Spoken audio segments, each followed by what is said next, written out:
ലച്ചു, നീ നിന്റെ സാഹചര്യം പറ. നീ എപ്പോഴെങ്കിലും എന്റെ അവസ്ഥയെപ്പറ്റി ചിന്തിച്ചിട്ടുണ്ടോ?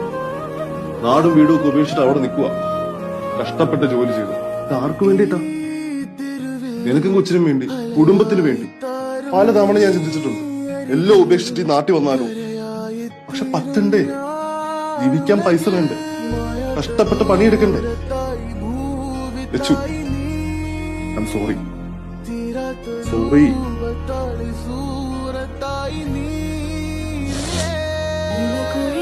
എനിക്ക് നിന്റെ അവിടുത്തെ അവസ്ഥയൊക്കെ അറിയാം. പക്ഷെ എത്രയാന്ന് വെച്ചാ കാത്തിരിക്കുന്നത്. ഒരു തവണയെങ്കിലും വന്നിട്ട് പോവാണെങ്കിൽ കുഴപ്പമില്ലായിരുന്നു. ഇത് ഞാൻ കാത്തിരുന്ന് സത്യം പറഞ്ഞ മടുത്ത അവസ്ഥയാ. അവസാനം